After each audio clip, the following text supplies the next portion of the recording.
But anyway, we're live. I don't think so. We're on.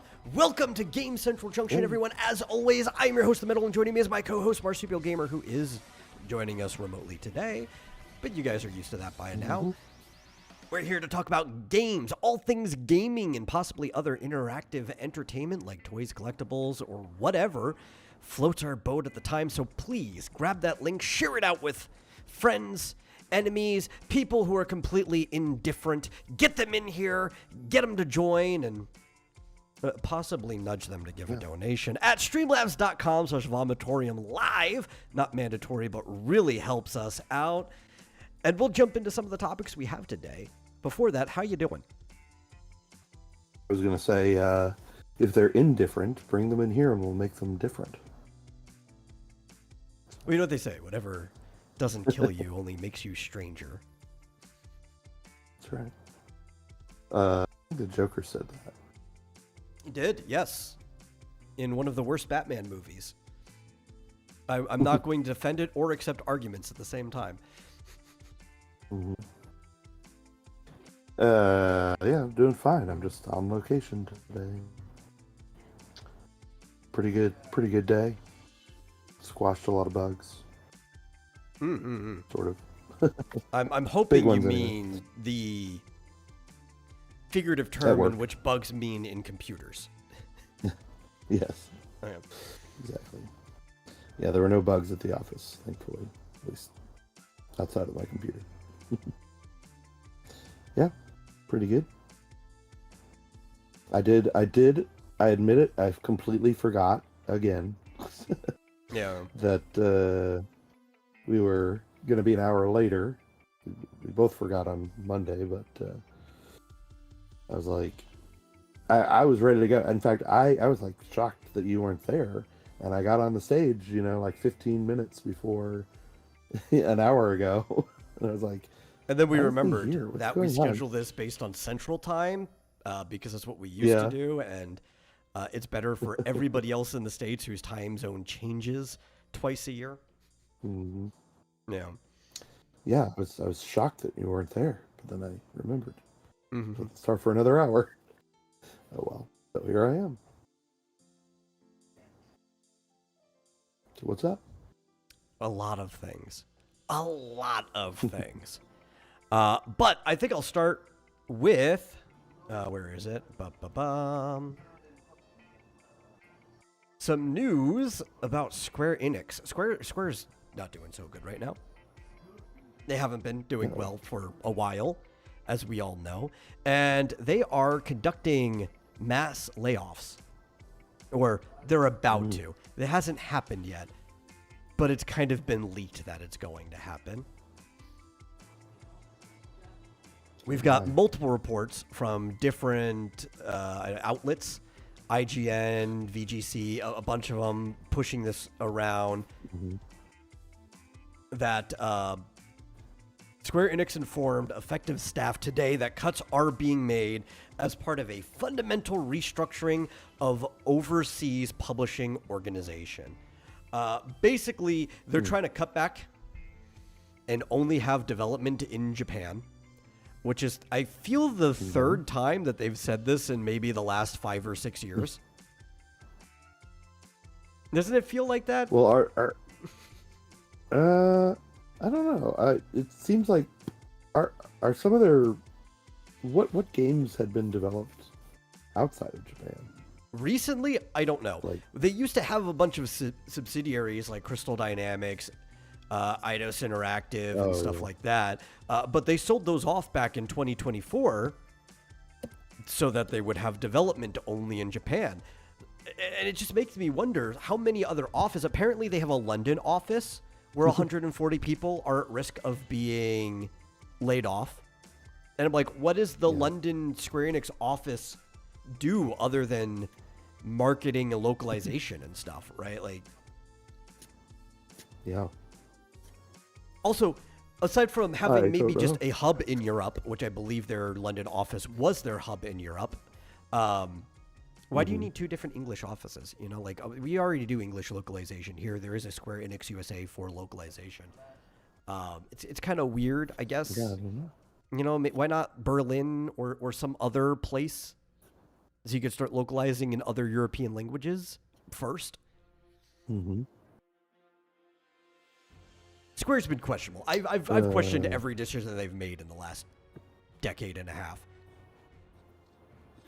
Yeah. Oh, look at this. Does this include Mistwalker? Mistwalker is located in Hawaii. Maybe, but I don't think Mistwalker is a subsidiary of Square, is it? Unless they recently became one. I thought they were like an independent entity. Because Mistwalker was Sakaguchi's studio when he left, right? Which meant they weren't Square for the longest time. Okay. But so are they going to still like publish, I guess, other independent studios? I have no clue. They just said they're cutting back. They're trying to focus only on Japanese development, which is kind of what we want from Square, to be honest. We've been yelling at them. But I don't think making their development only Japanese is going to make it more Japanese again, because they're still aiming for making stuff for an international audience, even though most of their international buyers want Japanese games. It's a very contradictory view, I think. But there's another problem along here, too, that might be part of why they're doing a bunch of these layoffs. And it was just very recently that maybe a lot of their foreign stuff was QA. That's very possible that they were doing QA in a bunch of other places, because they want by 2027, 70% of their QA output automated by generative AI.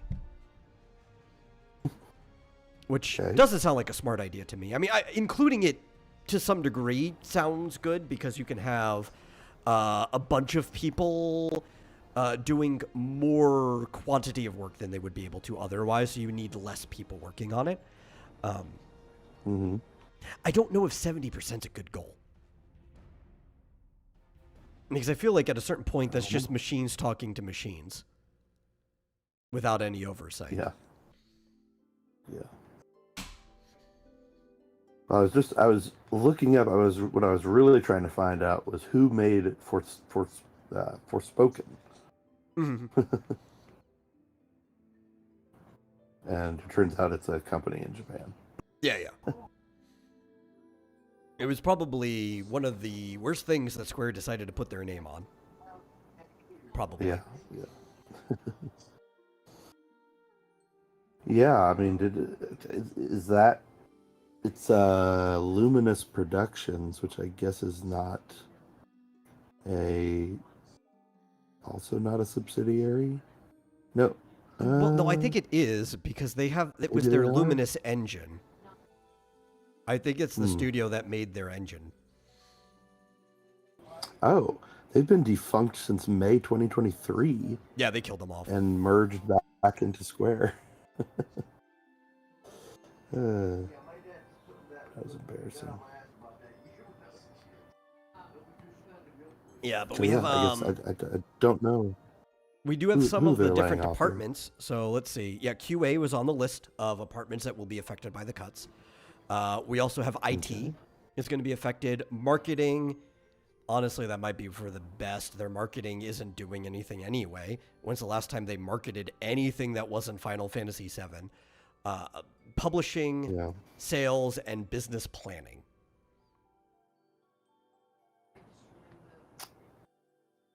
Yeah, I mean, I guess the question is, did any of those have any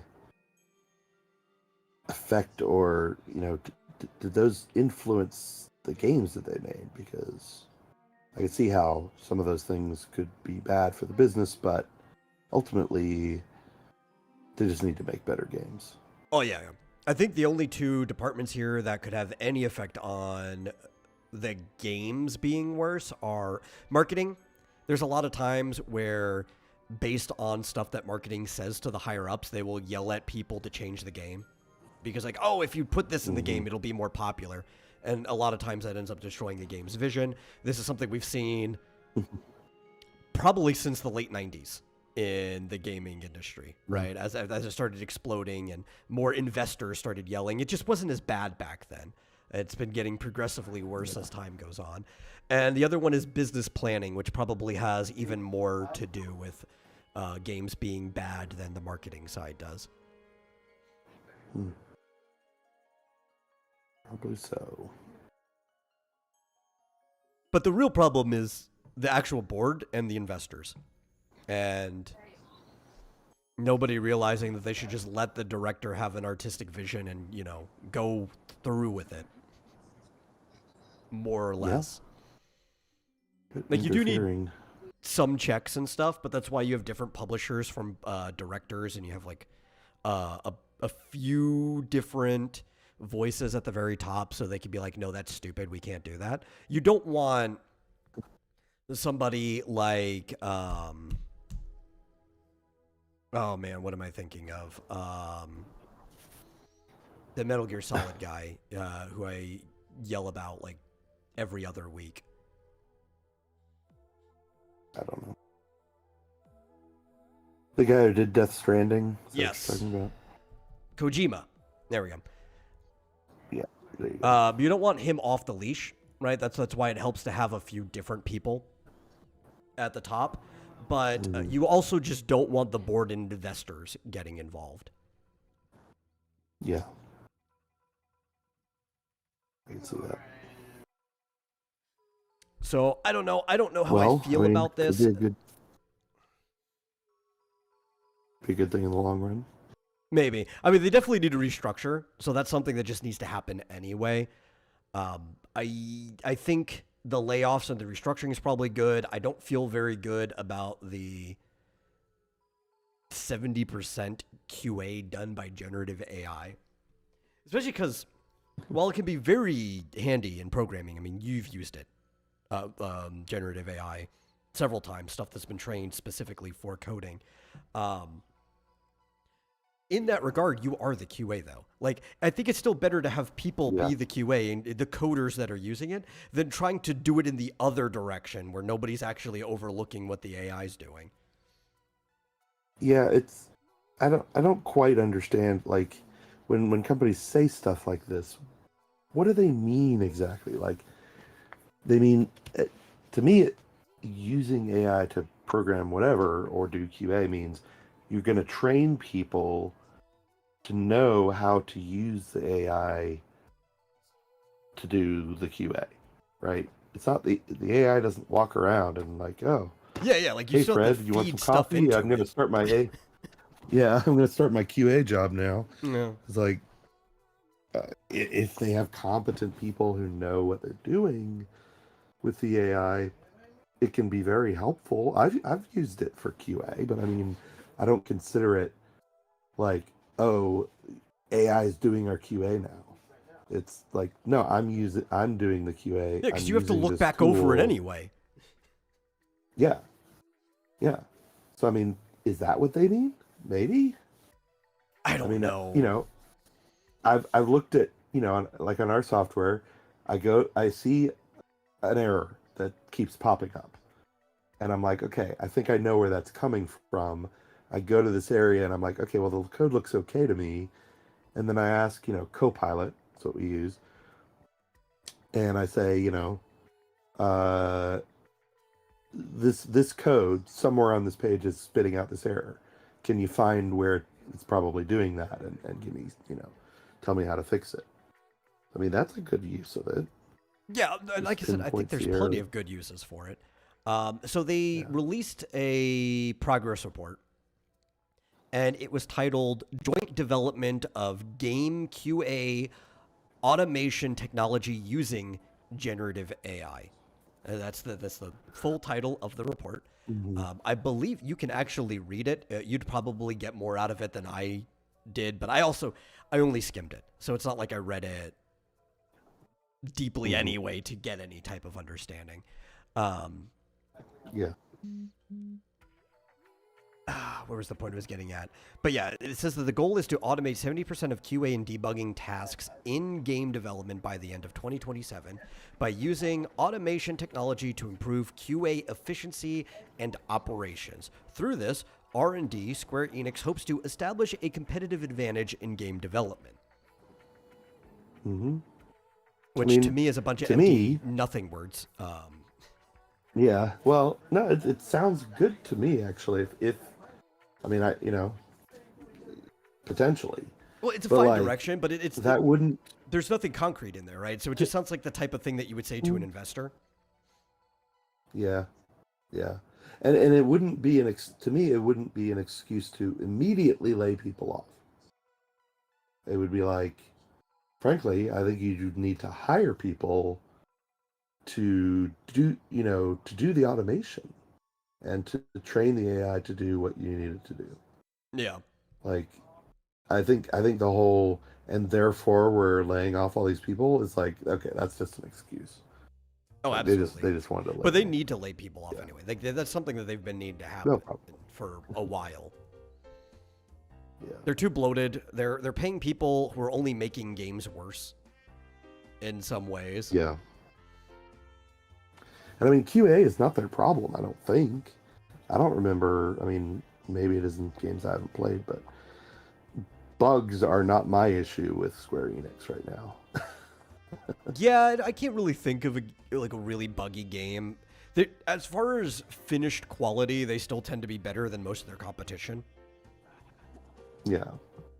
It's the gameplay and the choices that they, I just saw an article about how they love or they need to continue to do the yellow paint thing. It's like, oh yeah, really. It was specifically the director of the remake series, the Final Fantasy VII was defending the existence of yellow paint in video games, saying he actually liked it. I'm like, that is not what I want to hear from you. And I get why they do it. There's actually a really good reason.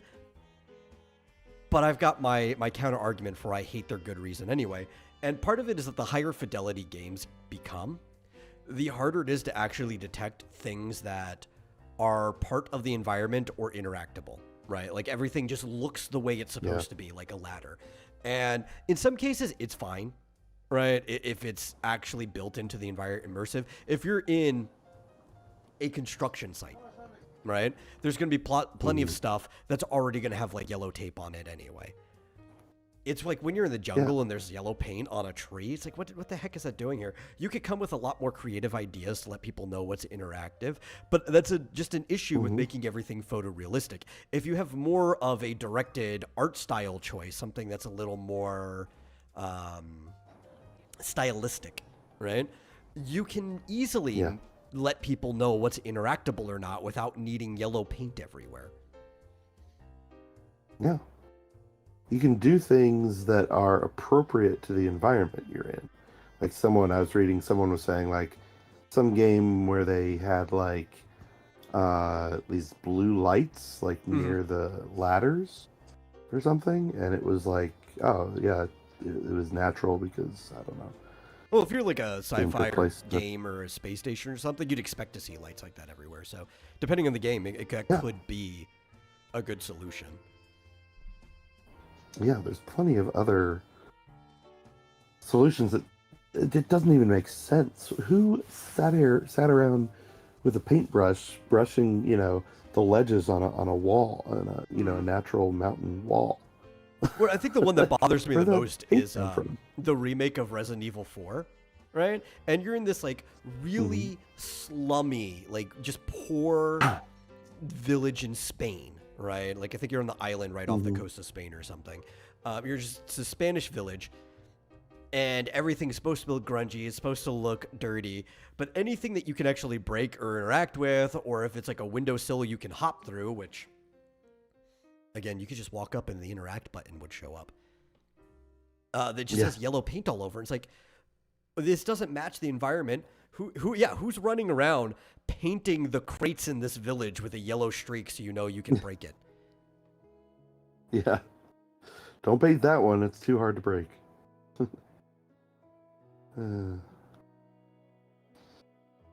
Yeah, it just ruins the immersion. I don't even know where that came from. Like, who came up with this idea? When what were the earliest I games used that to did remember what this? it was because I remember talking about it when it was newer, but I can't Mm, remember what exactly the game was. yeah, was it Oh, Square that's gonna Enix? bother me. No, they weren't the first one to do it. Yeah, I don't know. It's a terrible idea. Or maybe it was a good idea at the time. Maybe, It's right? as Because time has passed. I know one of the earlier games. I can't remember the name of it, but there was like this parkour shooter game that did it like back in 2014 or 15 or something. And you were Hmm. inside like ports and warehouse districts and stuff. It's like, okay, I could kind of see paint and markers and stuff in that area, right? Like it fit for that Yeah. game. No, I do not believe it was one of the Final Fantasy games because that wasn't a feature of Final Fantasy games until very, very recently. And it existed in Yeah, the I don't know. industry prior to that. Now, you could argue that games that had some type of odd marker for interactivity goes all the way back to Mirror's Edge, but we've discussed on the show before, with Mirror's Edge, it makes sense to the game and to the vision of the character. Hmm. It's something that's actually like laid down by all the other runners and stuff. So it Yeah. actually works in the lore and it doesn't take you out of the game at all. Yeah, do they even have any explanation in No. Final Fantasy for all this paint? No, it's just like you need to be able to see what you're interacting with. And there are certain areas of like downtown Midgar I could understand seeing something there. Hmm. But then once you get out of it, it just makes no sense why the paint's everywhere. Yeah, that's really dumb. It's just laziness, I think. Yeah, I mean, it's also the same guy that wanted to encourage you that your first playthrough of Final Fantasy VII should be the remakes and not the original. Even though the remakes Mhm. change some things and there's stuff that you can only appreciate if you've played or at least watched somebody play the original version of the game.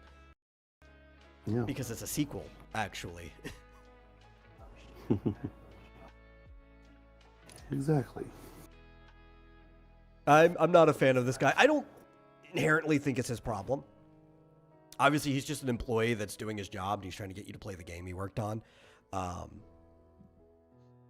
sure if he said otherwise, he'd probably be reprimanded from his bosses because they don't really make much money off of selling copies of Final Fantasy VII these days. You can only buy them off of digital stores. It's pretty much pure money though, right? It's Hmm. just like a game that's been around forever. They make $20 off of it from a purchase every so often. Very Yeah. popular game that people still buy, but they make a lot more money off of you buying the new game, especially because there's a lot of it. You can't just get the game for $60, right? You have to get one part of the game, then another part, and you're already spending over $100 for the whole thing. Apparently, Uncharted Drake's Fortune, and more explicitly in Uncharted 2 Among Thieves, That makes sense. were possibly the first games to really use the yellow paint. That makes a lot of sense to me. I did not enjoy Uncharted, at least number one, which is what stopped me from playing the rest of the series. I watched somebody play 3, and like 3 and 4 looked like more fun games. Like I'd probably enjoy 3 or 4, but when you're a game series that has a story to it, I'm kind of a stickler of playing through the whole thing. So the most that I've ever gotten is watching all of Uncharted.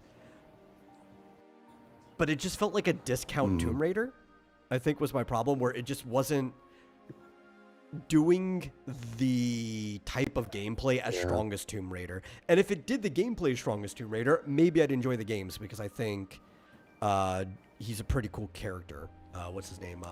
Nathan Drake. I think he's a cool character. I think the story's cool. I just hate the gameplay. Well, I saw the movie without playing the game, and it did strike me as a discount or poor man's, I don't know, Indiana What's Jones. that movie called? Or National Treasure, even. I love National Treasure. And Fizz points out that the modern Tomb Raider games are rips off of Uncharted. Yeah, I mean, they kind of go cyclically like that, though. I mean, they're really kind of just rip-offs of themselves. But they're really bad at being Tomb Raider games, too. Tomb Raider really hasn't been Tomb Raider since, like, 2010, maybe? Somewhere around there. Maybe it was 2011. I think 2011. That might have been the last one. And then we've just been in this really bad remake series since then.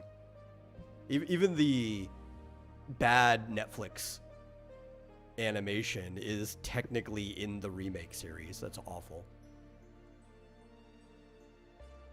Yeah. Well, how did we get on this topic? Tomb Raider never needed yellow paint. Not in the old days, anyway. Yeah. Yeah, what did the modern Tomb Raider do? I mean, it seems like you can just... they did have... It feels... marked things. I'm trying to... Because I played it. I do have the Tomb Raider, which was like 2013 or 14. And they just called it that without any other name. It's like, oh, yeah, it's a reboot of the franchise. They did mark some things. It wasn't like blatant yellow paint. I think for a lot of the times you had to figure out what you were climbing. But they would kind of just make the edges glow, right? Which is another way you could just highlight things when they're interactable, because it's a video game. Yeah. You don't have to actually put like weird paint everywhere. It could be something that blends in until you're looking at it, and then it can highlight. Yeah. What do you think about, and it's been a while since this came out, but in Dragon Quest 11, it just had like a little arrow floating above the ledge that you could grab. Yeah, that's fine.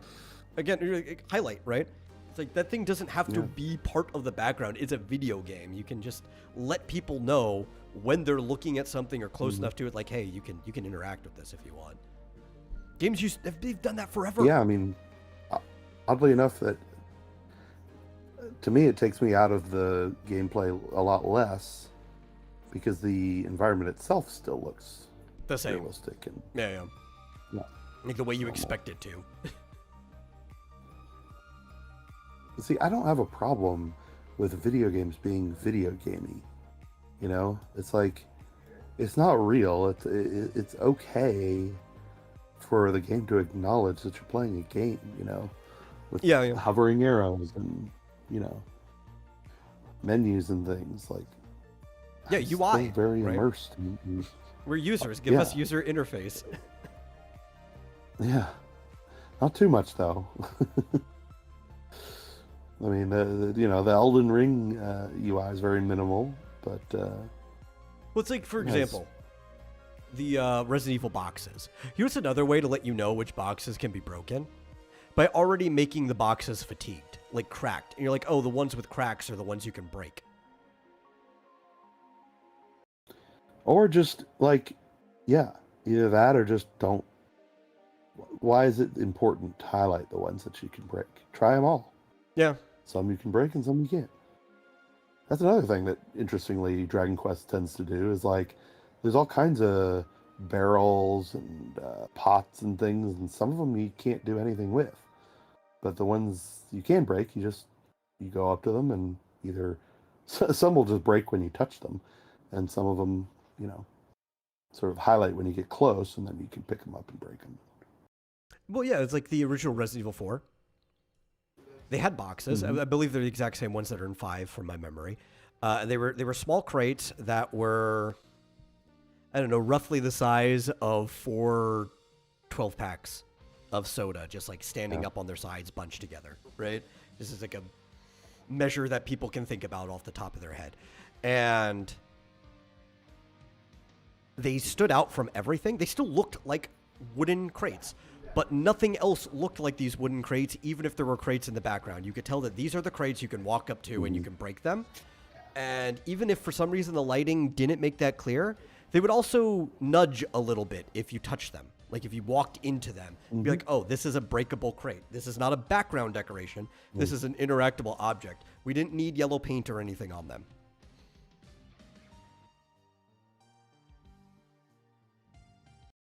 And then there's the other direction, which is the damn Lego games, which I despise, where I can never figure out what you can and can't interact with. Where it's like I get to a point in every Lego game I've ever played where I get to a room, I can't tell what I can interact with, and I can't tell which way I'm supposed to go. It's like if you, I don't know, point, highlight something, like, hey, go over here. This is where you want to go. Like, I hate the where the hell do I go game, as a angry video game nerd says. Yeah. It's going a little bit too far. Which is weird some because indication of what I'm supposed games to do. are made for babies. I know, but it's just always, every Lego game I've ever played, sometimes it's really far in. Yeah. I get to some area where I'm like, and I try everything. I'm like, I cannot get past this room. I don't know where to go, and I give up. You know, my solution has maybe always been, because I've played those games with Buck in the past. I'm not usually a fan of the Lego games, but if it's a multiplayer one and you're playing with somebody else, it's like, yeah, I'll hop on and play with you. And anytime we were stuck in a room, I'd be like, listen, this is a game for babies. We're overthinking it. And then I would just turn my brain off and just start mashing buttons, and the room would just like solve itself. Yeah, that's probably my problem. I'm probably overthinking it. Like, surely there must be some, crazy move where I need to use my special ability and swing over there or something, and it just never works. Yeah. Oh, just jump around. You'll figure it out. Well, I play these the mobile games and stuff on stream a lot. All of the puzzles are made for babies in those games. Like, pretty much every single one. And I often catch myself like, I am definitely overthinking this. Wait, let me take a step back. If I was in, like, elementary school, how would I solve this problem? And then it's like, boom, done. Yep, that's probably my problem. Oh, well. Okay. We do have other stuff, I guess. So, this one was a big vindication for me, personally, because I've been watching this franchise that I liked the start of burn incredibly fast in a very short period of time. And that is Borderlands. I really liked the first, I would say 3 Borderlands games. I enjoyed pre-sequel probably more than most other people did. But specifically, I liked the 2 first Borderlands games a lot. And 3 was awful. Every other addition to the universe or franchise they've done since then, like Tiny Tina's Wonderlands, all of it's been bad, except for maybe a couple of the DLCs from 3 were actually genuinely pretty good. It's like, I wish the rest of the game had played that way. Why did you wait for the DLC to give me what I wanted from the game? But 4 came out, and Take-Two is pretty disappointed from the sales. They are below expectation, far below expectation from what we're saying. And their expectations were probably already lowered quite a bit between how Borderlands 3 did, which it did great around launch, but then it trailed off and didn't do as well as any of the other games long term. And also, they've probably lowered expectations further from all the backlash to everything throughout its marketing period. And it still did below expectations. Well, that's a shame. Yeah. And apparently, according to them too, I'm trying to figure out where their expectations were before all of that marketing backlash.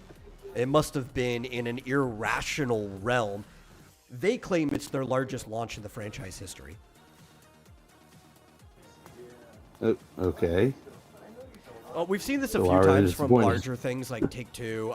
EA's done this a lot. Activision used to do it a lot too, where they would set the expectations so astronomically high that there's no way the game would ever be able to meet. Yeah. But I'm also Yeah. probably calling BS on their claim that it was actually the largest one in the history. Did they report it in number of players or number of sales? That's the question. Yeah, I'm trying to actually find it. Because they got review bombed on Steam. I don't know. Like, pretty bad. And I don't know if it's actually review bombing or just the fact that people were telling the truth. I'm trying to look. I think it's player count. I think that's what they were guarding it by, was player count. Yeah, and is it on what's it called? Microsoft's I actually don't know if it was on the thing that they give for Xbox free. Game Pass. Game Pass. But there was a lot of That's always the problems trick. with It's on Game Pass. the PC port Go ahead. itself. Like, even with people had strong computers, a lot of times it just would not boot up at all. Oh, Right? Like, it was just a broken game on release, which caused a lot of people to refund it. And I don't know if they're reducing the refunds from their numbers either. I mean, to be honest, I had that problem with Hogwarts Legacy. Yeah, I remember back when that launched. I couldn't play it on my computer. I couldn't even play it on my Steam Deck. I can't get this goddamn game to work. And the Steam Deck should have been more than powerful enough at the time for that game when it came out. It was just poorly optimized. It might have been, except, yeah, I was trying to stream it, and maybe it was the streaming that killed it. I don't know. But apparently, they're also, which again, they're going by player count, saying that it debuted as the third highest selling game of this year. Okay. How disappointing. I know. Clearly. Yeah, it sounds like their expectations were just way too high. Absolutely way too high. Every one of these companies' expectations are too high. It's like, what, do you think you're Nintendo? You think you're dropping the next Animal Crossing game or something? Yeah. This isn't Breath of the Wild, people. Come on. Even Tears of the Kingdom wasn't Breath of the Wild. Yeah, like most modern AAA games, the majority of them are lucky to scratch 5 million. Right? That is kind of like a reasonable high expectation. A really good one might hit 10. And then you've got like your crazy blockbuster that gets into the 20 or 30 million sales within the launch window.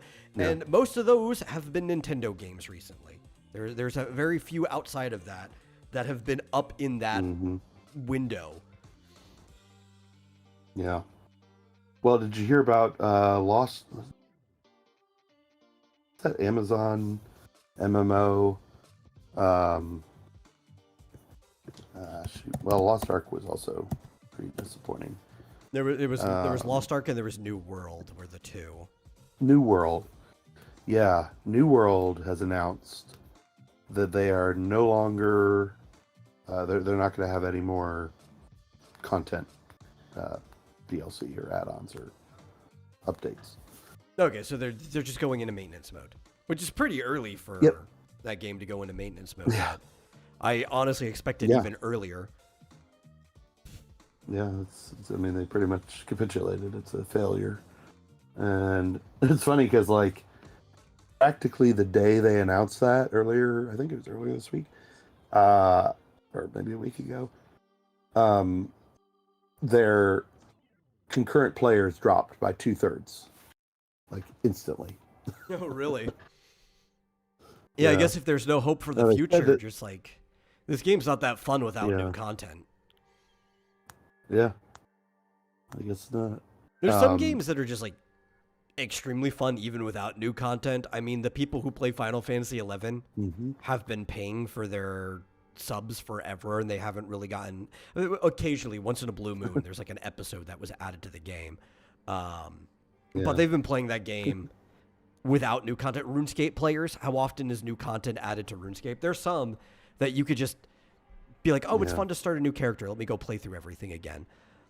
But there's a lot of games, especially the ones that Amazon were pushing. They were pushing like heavy faction PvP games and stuff like that. If you're not going to add new content, it's like, what are you going to do? Play your outweighted faction forever where like red team is just better than blue and green because a streamer was on it and is never going to equalize? Yeah. Well, they did say that they're leaving the servers on at least through 2026, but I imagine they're going to be shutting down in 27. Probably. Probably. We've got more And they had news massive about layoffs. layoffs too. On top of that, I believe actually this is also Take-Two, but Rockstar specifically. Other Take-Two news. So GTA 6 delayed again. I don't know if you heard that. Not surprising yes. for a lot of people. But they also fired a lot of workers recently, and we found out why. So a lot of people thought that they were firing the workers because they were trying to unionize. Which, you know, you can have your opinions on that or whatever. But that wasn't actually why they were laid off. They caught a bunch of people who were leaking secrets. So, you know, they laid them off because they were betraying the company they worked for. And they were probably doing that because they were mad at, not being in the union or something like that. Oh, I don't know. Maybe. I'm guessing. Yes. Union busting is just usually a really good thing that you can stir up to try to get sympathy from people who don't know most of the situation that's going on. But you don't really get too much sympathy from people who are like, oh yeah, we're leaking out trade secrets and stuff like that. Yeah. And so, screw them. But this is confusing. Rockstar Games, along with its parent company Take-Two, said the firings are not related to union activities, and they fully support the studio's actions. So which studio did the layoff? Oh, Rockstar. Yeah, which studio did the layoffs?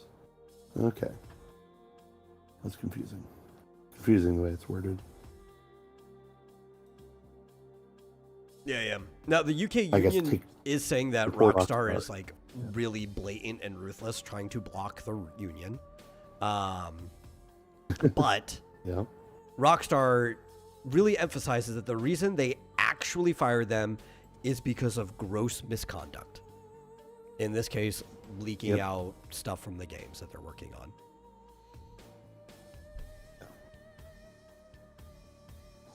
Yeah, that'll do it. Now, I feel like if you're trying to get a union or something going, or just anything that's in your favor as an employee, you probably should be acting on your best behavior so that the company doesn't have anything to use against you. Yeah, I feel like things like this are due to sort of a sense of entitlement. Yeah. In fact, I would even say, while it's awful to throw your fellow employees under the bus for your own sake if you're trying to get something out of your company, and you know of a fellow employee who is leaking out company secrets, it's probably in your best interest to throw them under the bus there. Well, yeah, you don't want to get caught up in that. Yeah. Or at least be sure that you're very, very far away from whatever they're doing. Well, I'm not somebody with a penchant for unionization, but I'm just trying to think of, like, if your goal was to get something like this off the ground, you're like, well, no, we're all the good ones. Look, we're going to turn in this person that's been getting rid of all this stuff. You could fire them. Let us have our thing. Yeah, that's a good point. So if people, who weren't fired want to be unionized, that would be a good way to get on the company's good side, I suppose. Snuffing out rats, basically. course, the union they're trying to join is like, oh no, this is just union busting. I think Oh, that's yeah, a yeah. bad move.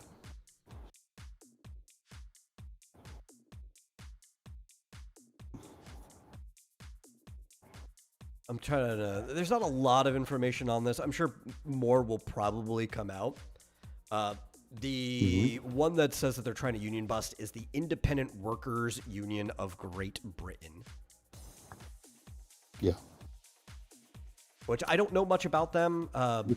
Technically, they're not a European union because Britain left Europe, but typically more European unions tend to be more integrated with the state, the government that they're in. They tend to have a better reputation and track record than the ones over here because of that too.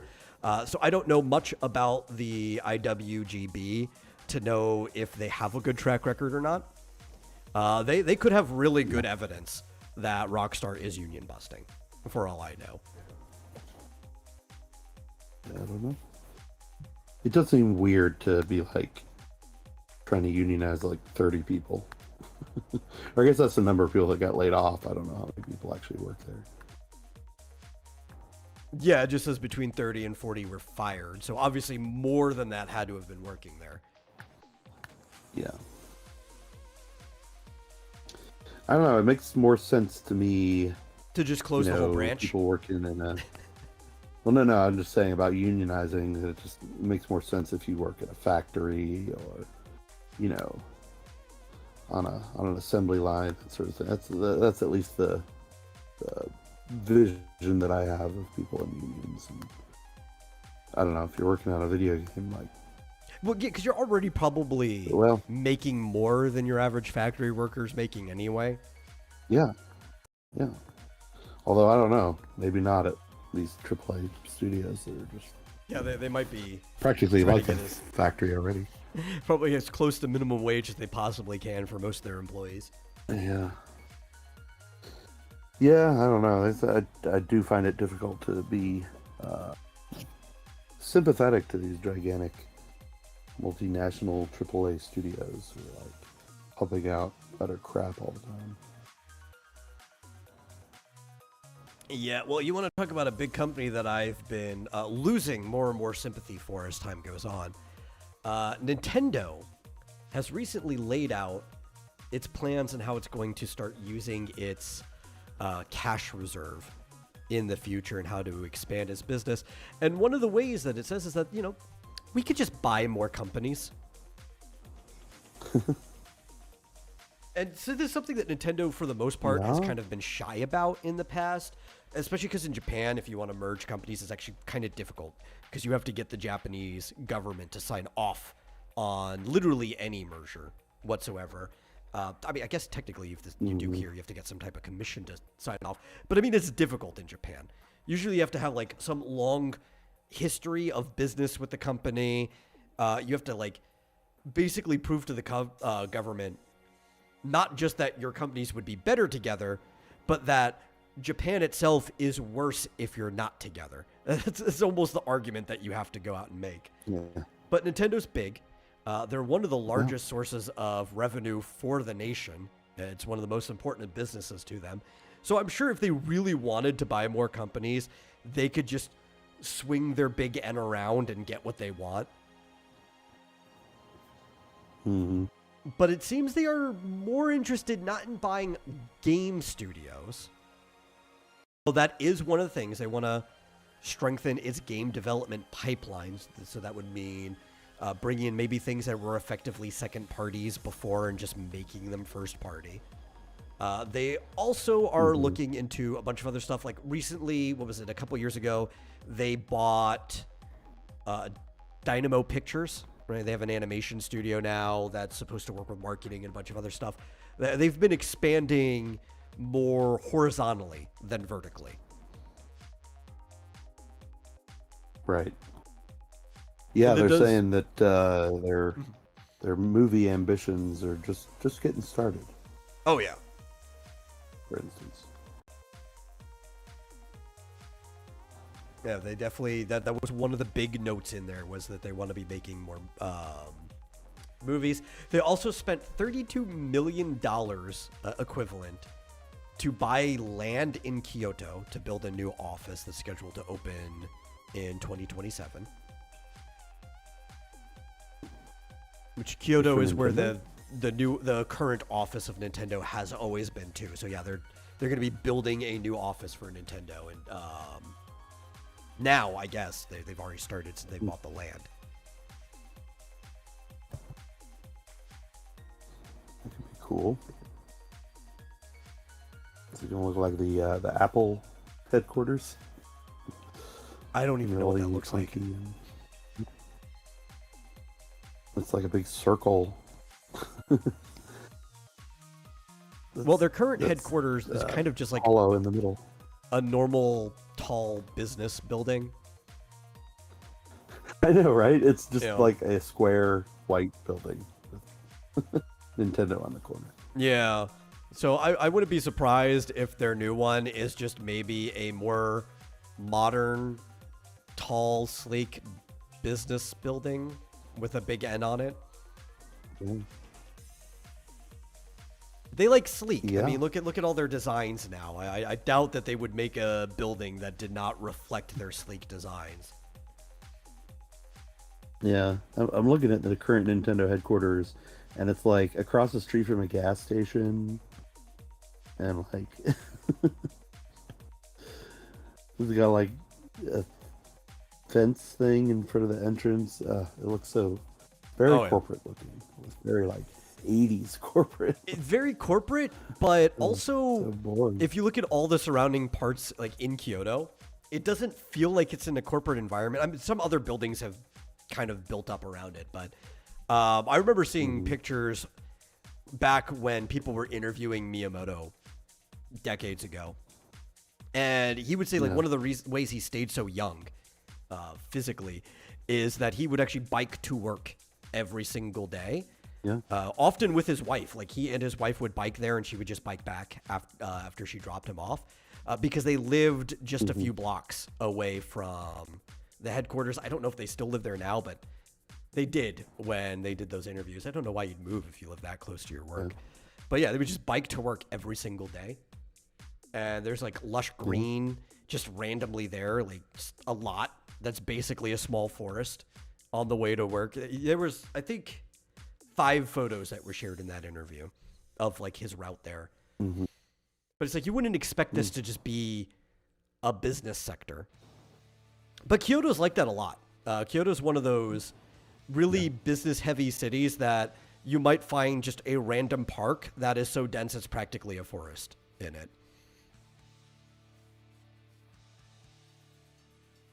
Well, I'm looking at the Square Enix building looks really cool. It's also, just a tall rectangular. It's actually like 2 different buildings, but it looks like a giant Jenga game. It's got like holes in it. Makes it look like it's made out of little bricks. The one in Shinjuku? Jenga blocks. Yeah.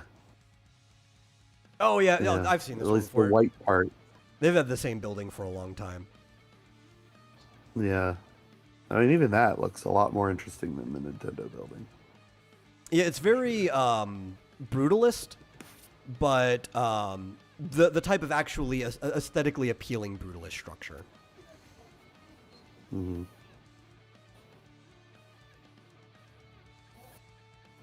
Yeah.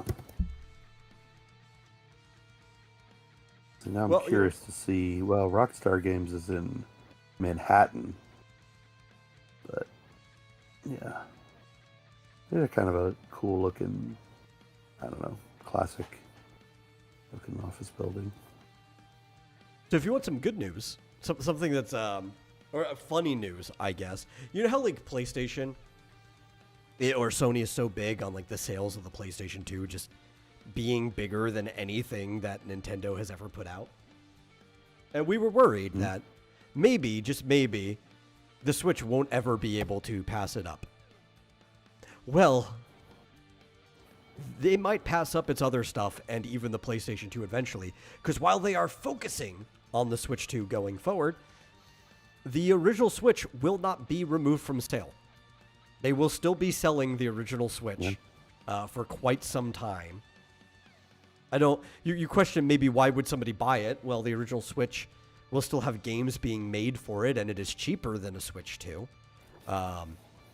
Right now, I think if I had to pick between a Switch 2 and, say, like a Switch Lite for a kid, I would probably buy a Switch Lite for a kid than a Switch 2. It's got an established library. It's a lot cheaper. It's more child size. It's a little bit more durable. I would probably just opt in for the Switch Lite. And I think that's what they're seeing, too. It's like they just... Yeah, the entire Switch library is on the Switch 2. But it doesn't have enough of an established library of its own yet. They don't want to miss out on purchases they wouldn't get otherwise. Yeah, well, I saw that PlayStation 2, like the PlayStation 2 total sales, apparently keeps going up every time the Switch gets close. Like they raised it another 10 million. Yeah, it's like an estimated 160 million units now. It's like, where are you getting this number? Yeah. We do know there is a total fixed number million. that they could never get higher, because there's a plaque in the Sony office that says how many were ever manufactured. So it can never get higher than that number. And it's like 160 million. So they're basically saying, oh, we sold 100% of them. Yeah. So. And Nintendo is closing in. They even said that the original Switch has been at a steady sales pace even after the Switch 2 launched. Yeah. Like, it has not changed. As of September, it's only 10,000 units shy of passing the DS. It might have already, for all we know. We haven't gotten any numbers ran back since then. I'm sure we'll find out at the end of the quarter, because that's usually when they update those numbers. Yeah. Although VG Charts seems to get new numbers every week, but I don't know. A lot of those have to be estimates. Yeah. I suppose so. Let's see. They've got it before the end of the current fiscal year. Nintendo is expecting... they were expecting to sell 4.5 million of the original Switch. They toned it down only just a little bit to 4 million Switch 1 units, which is still quite a lot for the rest of the fiscal year. Yeah. Yeah, according to VGC, they're up to 152 million units sold. So, and the Switch 2 has already sold more than 10 million units. Yeah. Yeah, the DS sold 154, so yeah, they're a couple million behind, but they should pass it pretty soon. Within the next year. Yep. Let's see. I think that's most of what I had, other than for people waiting for Kingdom Hearts 4. There was a very random post by Haley Joel Osment that he's recording. He's in the recording booth. And his post just said, with a single image, "Y'all, is it time? Is it finally time?" So at least the game's far enough along that he's recording Sora's voice. I'm so glad that he's still the voice of Sora. He's the type of guy I don't expect him to leave the voice as long as they're giving him the option for it. Yeah. You know how some of these companies are. They'll just stab you in the back and not even call you back one day, even though you've been doing the voice for years. Yeah, cough Nintendo. Yeah, or Square specifically, right? Like they, for the Final Fantasy VII Re-Series, they completely recasted every single character in not just the foreign dubs, but in the Japanese. Even though people had already gotten used to it, many of the same people have been voicing the characters in Kingdom Hearts. We're actually pretty sure this came from like an internal leak later on, but many people were hypothesizing it for a while, that the reason a bunch of Final Fantasy characters were missing from Kingdom Hearts 3 is because they had yet to recast all of the people for the Final Fantasy Remake series by the time they had released all that information. Yeah.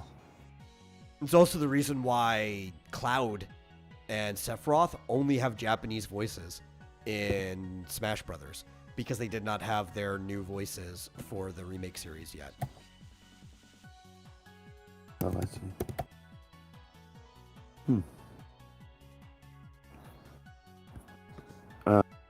Oh, I had something. Shoot, what was it? I think I'm a little bit more excited Alan. for 4 than I was for 3, though. I don't know what it is. Yeah, I don't know what it is, why I'm more excited for 4 than I was for 3. And I'm not even saying that with like the retrospective view of having gone through 3 and having parts of it disappointing. I'm talking about like the lead up to it. I'm more excited for 4 than I was for 3. Maybe part of it is because the wait for 3 was just so goddamn long. I think we waited a decade for that game to come out, and that might have been part of what killed my excitement for it. I remember telling a friend after they announced the official release date for the game, it's like, I still don't believe that 3's coming out until I see the game on the shelf in front of me. And even then, I might still be skeptical. Oh. Didn't they end up having to like cut a whole bunch of content from it too? Oh, yeah. Well, some of it was just lost, right? So it was in development for so long that when they went back to it, the files for Agrabah, which is a level that's always in every Kingdom Hearts game, was just corrupted. If they wanted in the game, they would have had to just start all over on Agrabah. And then there was a bunch of other stuff, like they had to cut some things time-wise to get Frozen in there because Disney was very insistent that Frozen was in the game. One of the big problems with Kingdom Hearts is that you have to work with Disney, and they do have a few checks that you have to meet from their end for having their licenses. So it was just a mess. Whenever you work on anything for a decade, it's going to end up being a mess. 4, I think, will be a lot less of a mess. I think it'll be able to clean up some of the loose ends that the mess of the story from 3 ended up creating because they've had the time to work on it. And even what little they've showed off looks really fun. And so I think I'm actually kind of excited for 4. I've only seen that first trailer, but it looked very realistic. Yeah, so we're starting off. I cannot remember the name of the place, but we're starting off in the World Ends With You area. There's like an actual name to it, because Sora is basically on the other side of reality. He's like in an afterlife type thing, and he woke up in like downtown Tokyo in The World Ends With You. Yeah. And he's trying to get back to his world, and we don't know what everybody else is doing, but I'm sure there's probably some people, probably specifically Riku, I would imagine, is invested in that, are probably trying to figure out where Sora is and how to get to him, because he somewhat just Thanos snapped, dusted away at the end of Kingdom Hearts 3.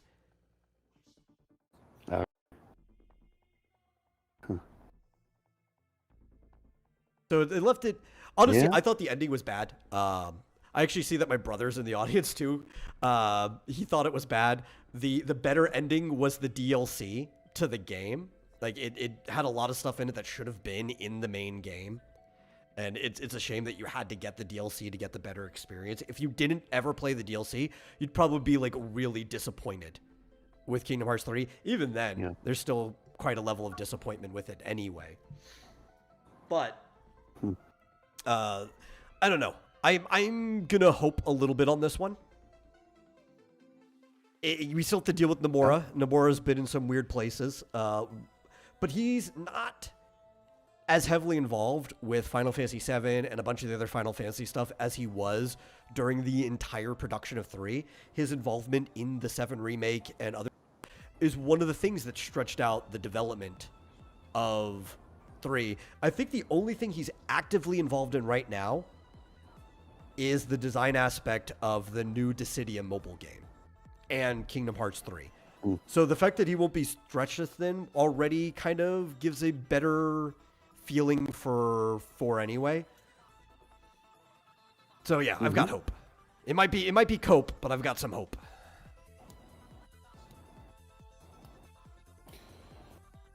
Well, I hope it's good. I kind of like the look of Kingdom Hearts 3, but I never really got into that series. Oh yeah, the game looks fantastic. Yeah. And the combat can be really good at times. Yeah, like in the actual boss fights, when they let the combat shine in 3, the combat really, really shines. The movement is pretty good too if you're somebody who cares about movement in game. It's just like the story's weak. It's all over the place. You can tell where they change things because they had to take the story in a different direction. And some of the level design is really bad too, especially in Frozen. Frozen, it doesn't even feel like you're part of the story. It feels like the complaints I had with the Pirates of the Caribbean level back in Kingdom Hearts 2, where it doesn't even feel like you're there. You interact with them in between scenes, but anytime it's actually following the story of Pirates of the Caribbean, like Sora and the crew aren't even in the scene. It doesn't feel like you're pushing it along in the way that the Kingdom Hearts games do. That's kind of how Frozen felt. The only redeeming part of the Frozen levels were when you were dealing with the Organization 13 members and everything. Aside from that, you just had like really annoying things where you're trying to not get swept away by a blizzard, which is really funny because sometimes Donald or Goofy won't hide behind the thing you're trying to hide behind, and you'll just watch them get zoomed off of the screen. But the level designs is probably the weakest part, especially Pirates of the Caribbean. Overall, probably my favorite level from 3. Mostly on return trips.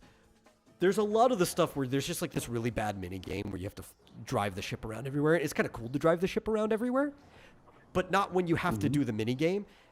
And it could just be frustrating with how many times that they make you do the ship mini game portion of it. And that has been an increasing complaint about Kingdom Hearts, I think, since 2. 2 is a very beloved game. Almost everybody loves 2. A lot of people will even agree that 2 is probably the best Kingdom Hearts game. But it made you play more minigames than the first game did. And every single game they've made has increased the number of minigames that you have to play to progress through the game. And I think 3 actually had the most number of minigames.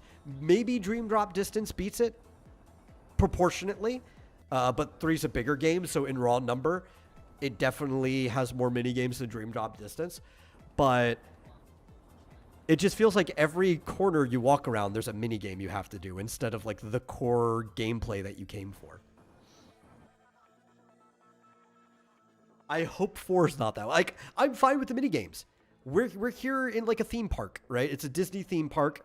You're going to all these Disney stuff. I just want more exploration and more combat than I want minigames. Yeah, that would be nice. Good. Hey, have you seen this new Nintendo Store app? Yes. Yeah, I have it on my phone. Did you notice that it gives you your play activity on every game you've played on the Switch, the Wii U, and I think maybe even the 3DS? Yeah, anything that's been attached to one of their eShops. Which and basically everything after the Wii Shop, which was not, it was a predecessor to the eShop. It's a little bit freaky. Mm-hmm. It's like, oh wow, apparently I played Legend of Zelda: The Wind Waker HD for over 60 hours on the Wii U. I actually think it's cool. Mostly because they've been tracking this stuff anyway. I saw a bunch of people freaking out like, oh my god, look at all this data that Nintendo's tracking. Like, oh boy, it's so horrible that Nintendo knows I like playing Pokemon. What am I ever going to do with my life? Yeah, that's about all this the stuff extent of it. was always next to your account. Like, you could open up your 3DS, you could look at your playtime, you could open up your Switch, you could look at your playtime and stuff. It's cool that it's all tracked in a singular location. Mm-hmm. Like, I can, no, why did I not put it in there? Let me move it. I have a folder for my Nintendo apps, and for some reason, I had not moved this into the Nintendo app folder yet. I like that I can see stuff from that many generations ago because I don't even have access to my Wii U anymore, right? I think like one of my brothers have that. How am I going to open it up to go and check? I think it's neat. People are freaking out for stupid reasons. Yeah. No, I think it's kind of cool. It also has a news section, which I think is kind of redundant. This was the bigger complaint. A lot of people I saw have, or a lesser complaint, but the more important one. What's the point of having a news section for the eShop and also Nintendo Today? Why have all these different apps when you could just have a Nintendo app? PlayStation just has a PlayStation app, and it's really good to just have a singular app. Why do I need 4 or 5 different apps for Nintendo? Why do I need a separate app for the parental controls when you could also just put that in a Nintendo app? Yeah, I don't know.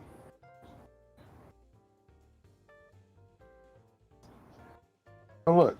It even has a list of all the things that I've gotten from, like, physical things I've gotten from the Nintendo store. Yeah. That's pretty cool. Like, it has those metal displays of Super Mario Brothers that I got with the platinum points. I don't like that they don't have a sorting in it though for most played time. That should be a sorting. I want to sort them in order of the most time I've played. That's the default sorting when you open up the 3DS's play history. Is it actually shows you in the order from which one you played the most. That's not a setting here at all. Or filter by device or something like that. Well, they do have game system as a sorting method. Yeah. In the all activity by the drop down, game system is one of them. So if I wanted to go back and say, where's New Leaf? Because I know I played way too much of that game, right? If I can even find it on here at all. Mine is not showing my 3DS. Oddly enough. I wonder if I was like on a different account. It just says over 500 hours. That's it. But I've played 305 days of New Leaf. Wow. I liked New Leaf. New Leaf was a good game. Yeah. Let me see. New Horizons. Days played 101. Time played over 200 hours. Oh, my New Horizons is going to be low. Over 200 hours. Okay. There you go. Well, considering I just figured out, and I think this actually happened when I moved from the Switch to the OLED Switch, because I apparently haven't played at all since then. Oh, so yeah. I completely lost my Animal Crossing save game and island, because I did not realize or did not remember that you have to use their special transfer tools. So I have nothing. Even at the very least, you could have just like, if you knew, if you remembered about it, even if you wanted to just like maybe start a new island, which I know you wouldn't, but you could at least kept your character if you moved them to my town temporarily and then moved back out. Yeah. Yeah. But this all gone. I don't understand. Actually, you know what? I think I do realize what happened. When I was transferring it from the Switch 2 to the Switch, or from the Switch to the Switch 2, it would not connect directly. I don't know why. I could not get them to directly connect, which would have transferred over at least my save game. But it wouldn't do that, so I did it through the cloud. Yeah. And there is no cloud backup. At least not through their normal cloud save. So, and I just didn't even think about it. It's like, why just this one game, just one, of their entire library, it doesn't transfer like every other game? It's insane. But, yeah. I think it's gone forever. This is good, actually, because I noticed this isn't in my list. So it only actually counts it if your user is the one who started the game, right? Not if you jump into somebody else's game as a user. Because I was expecting to see Minecraft in my list with like a stupid amount of hours on it, because at first, when my brother and his friends would play Minecraft, our buddy Tyler would just like hop on my account until he just like, I'm like, dude, I need to be able to play my account for games locally on my device. And if you hop in, I cannot play games because it already shows that I'm playing a game. So he finally made his own. But they never started it on my user. He would just like jump in on my brother's user. So it doesn't even show that I've ever played Minecraft. I like that. I don't want a bunch of time from somebody else using my account showing up on my play history.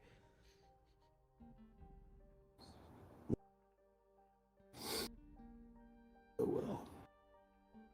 I was going to say, I noticed that, and I haven't watched anyone play this. I've never played Dead by Daylight myself, but I love watching people who are really good they're at it. adding Castlevania. Is that what you're trying to pull up?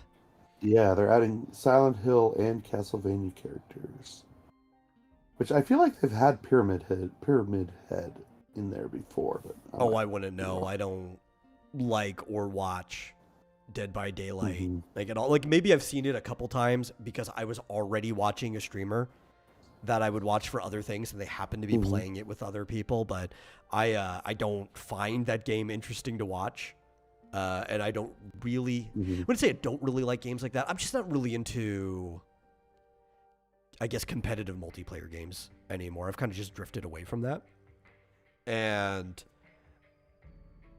I really don't like these asymmetrical games, or at least how most of them are executed. I liked the idea of them. I remember when Evolve was first coming out. I was in the test for Evolve. Though that game was horribly balanced. The idea is fine. I just don't get any fun out of it, I think. I just really like watching certain people. Yeah. There's a streamer called Bakamatai who's really, really good at that game. And yeah, so they're adding Dracula and Trevor Belmont as one of the survivors, I guess.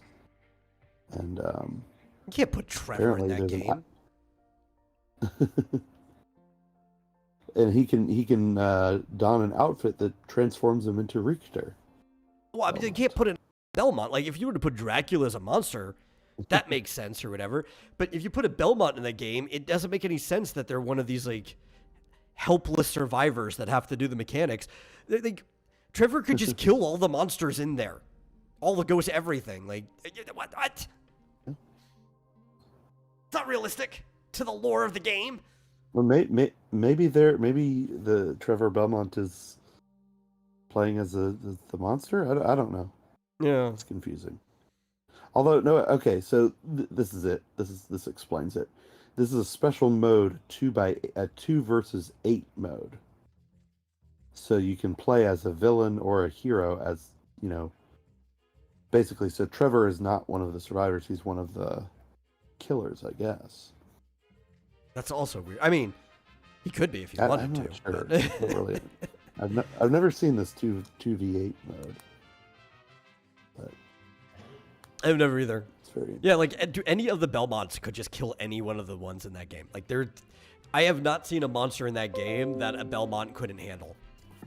These guys are crazy. Yeah. They have no less than lightning fast reflexes, but you could actually argue that the Belmonts have relativistic reflexes because of some of the stuff that they have to deal with. It's not fair. They have holy weapons. That it doesn't matter if you're an intangible ghost; they could still kill you anyway. So I don't know. Well, I'm watching the trailer and I don't quite understand it, but whatever. It's gonna have Castlevania in there, so crazy stuff's gonna happen. But I guess it's only from today through November 20th. So it's interesting. That should actually be the mode, right? Like, just reverse it, do the normal thing, but have like everybody else playing monsters, but friggin' Trevor is running around killing the monsters, and they have to survive. That would make a lot more sense. Yeah, maybe that's. They're like, oh no, a Belmont. Fuck, we gotta See if get I can out of see here. If I can find, yeah. See if I can find anyone playing Dead by Daylight on Twitch right now. I have found someone, and yeah, I still don't understand. But I might have to watch some more of that. Oh, there's some interesting characters in there. However, you do know what came out today, right? Yes. That, Legend of Zelda Age of Empires. Yeah. Yeah, Age of Empires. Age of Imprisonment. Yeah. Yes. Hyrule Warriors, Age of Imprisonment. So, I actually don't know if I'm going to have time. Oh, thank goodness it's Thursday. I could play it tomorrow after work. Yeah. The weekend is right there night. around the corner. I might have to play it, but on the other hand, I still haven't beaten Dragon Quest 1 with the remake because they've made it so much longer. It's crazy. So I got lots of games to play. Yeah. Well, I just finished the Star Rail patch twice, actually. I've played through it twice. Once on my personal accounts and one on stream. And I don't know. I like the game. Overall, I like the story. I would say maybe the lore of it, of this thing. I need to rate it because we just spent the last year in one place, and it was like a big deal. They wanted to be like, oh, this story is gonna last the entire like 3.x patch cycle until maybe the last one. Technically, there will be another one before the anniversary, and it's not going to be this place, but almost all of it. So they were doing a little risk. They were going to try to tell a story across a whole year. The concept of the story is good. The lore of the story is good. The storytelling suffered in a few of the patches, and I think especially near the end it suffered. And it suffered because it was just far too repetitive. Right.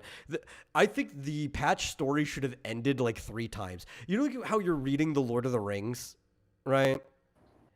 And it feels like there's 3 or 4 different endings to Lord of the Rings before you actually get to the ending. Yeah. That's how it felt playing this current patch. There were certain parts where it's like, oh, let's also walk you back through everything from the previous patches. It's like, okay, I get maybe for some people, that's fine because it's been almost a year since they started playing this.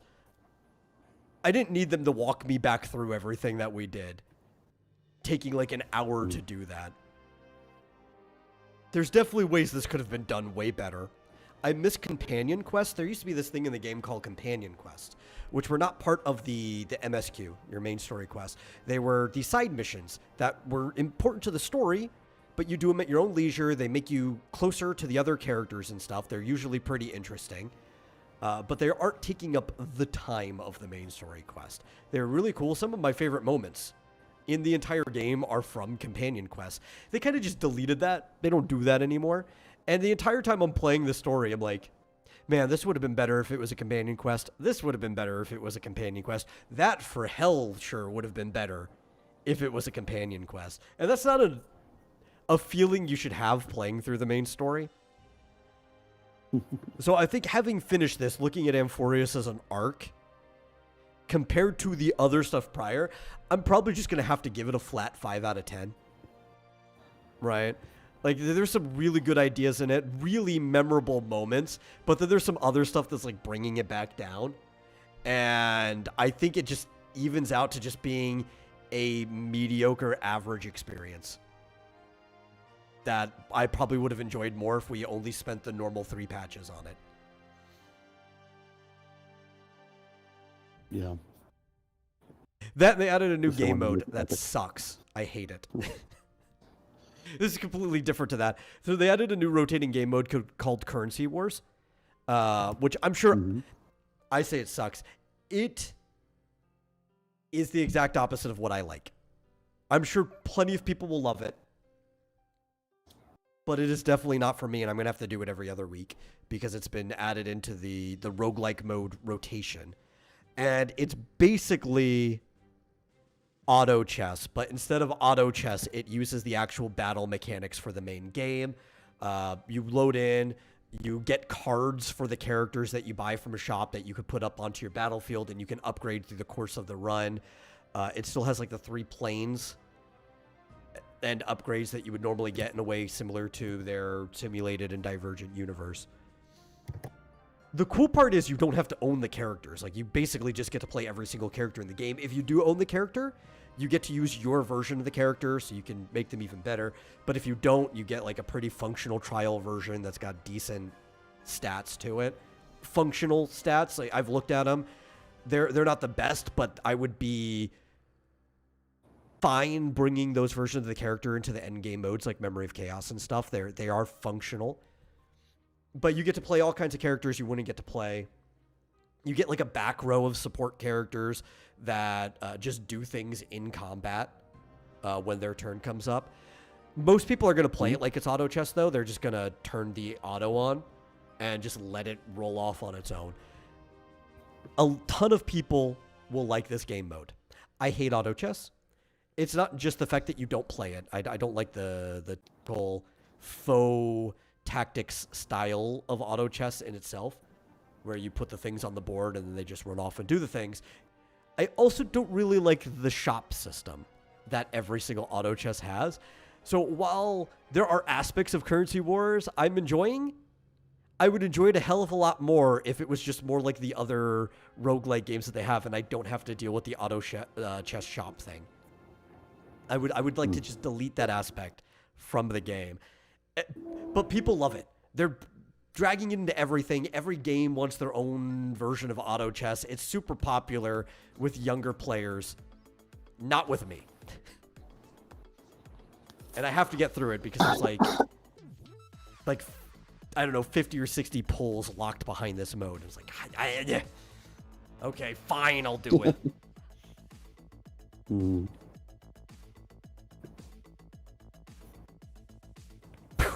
Sounds fun. Yeah. Like, I prefer playing the actual game, but to be able to get through this mode faster, I might treat it like it's just auto chess and let the characters auto. It would be less efficient than if I told the main cast what to do, the 4 people in the front row. But I don't care at that point. I'm just like, might let it do its thing while I go off and do other things. Just come back to do the shopping every, like, 30 seconds or so. Yeah. I don't understand these games. Yeah, I know. I don't understand the appeal. At all. But, hey, we actually kind of made it to the end of the show. And I don't really have anything else to talk about unless you have something you want to close with. No, not really. I am excited about Age of Extinction. Age of Extinction. I think it looks a lot like, Age of, what is it called? Expulsion? Imprisonment. No, Age of Imprisonment, right. Yeah. Age of Extinction is that terrible Transformers movie. Yeah. Of course, you didn't. I was making like a joke when I Star said Wars. Age of Empires. I did remember the name of the game.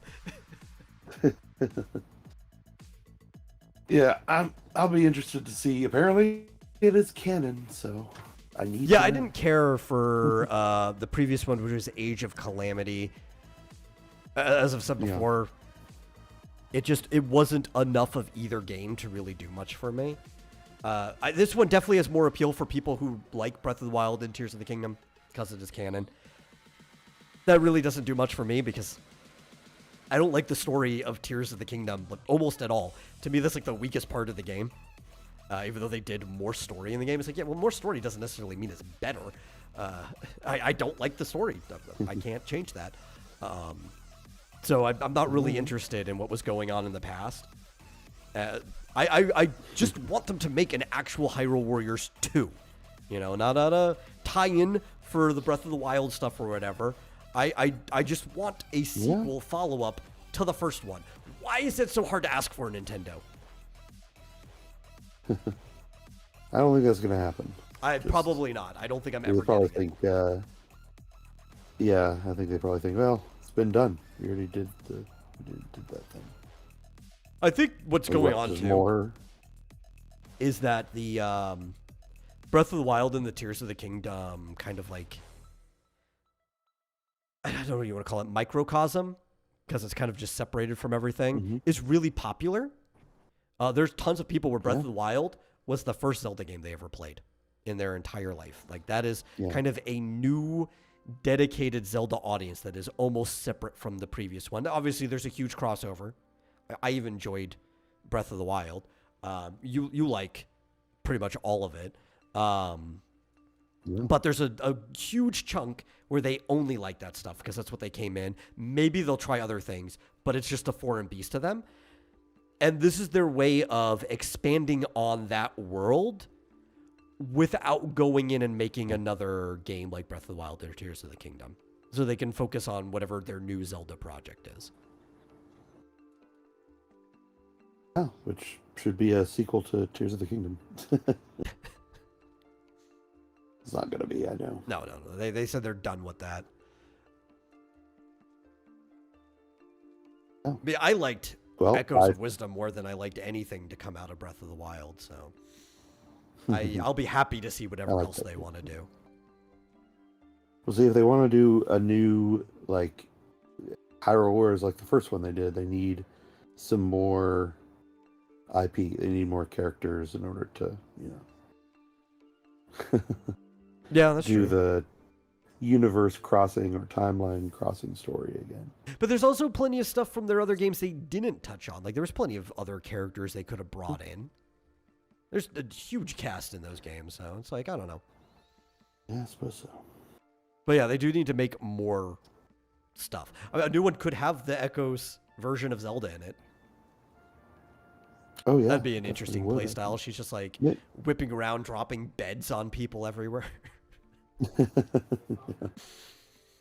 Yeah, maybe the next Hyrule Warriors will go that route. We'll see. Anyhow, in the meantime, I'm going to support the current one. That's the end of the show. Yep.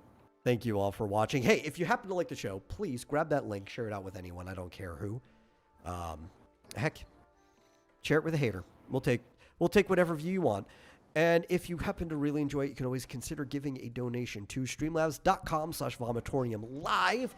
Even if you do it after the episode, I'll read whatever you say in the next one. At the very beginning, I keep a log, just nobody ever donates. So keep that in mind, and we'll see you guys no later than Monday for Super Serial Showtime. But you know me, I might do something random in the weekend. Who knows? Bye. Yeah. See ya.